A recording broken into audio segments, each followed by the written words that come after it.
I just got a new case, Jamel Jackson. I felt privileged to be representing him because I had read about his case in the paper, and I couldn't help but think that he was getting a raw deal. He had been convicted of raping an actress. Not just any actress, but an A-list actress by the name of Felicity McDaniel.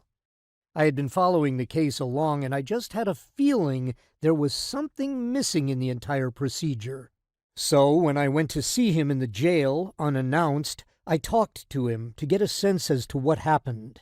The kid was just 18 and had been convicted for the rape of Ms. McDaniel, and to say he was frightened would be an understatement.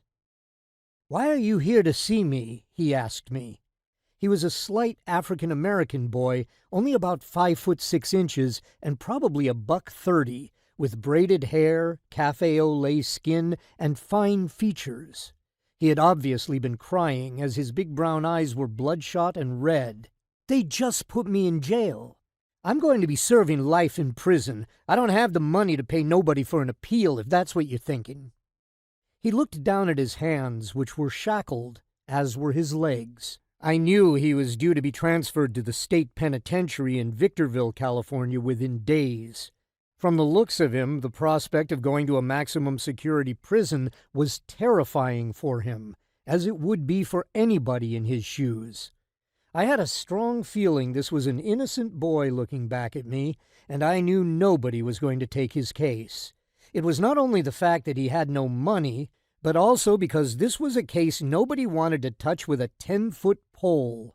Still, his situation did not deter me. Once I had a feeling an injustice was done, that's all I really knew. "Listen, you only need to know one thing," I said, "and that's that I'm interested in your case. I don't even expect you to pay me. I know you don't have the money." Jamel looked at me suspiciously. "Yeah, dog, don't nobody do nothing for free. Why do I think this will cost me more than cash?" I folded my hands in front of me and looked at him silently. I was studying him, just as he was studying me. What I didn't really want to tell him was that I was very interested in this case because I just had a feeling the person who really raped Felicity was somebody who really needed to go down, and hard. There was a shadowy figure behind his entire case, and I just had a feeling it was somebody who deserved justice. I wanted to be the one to give it to him.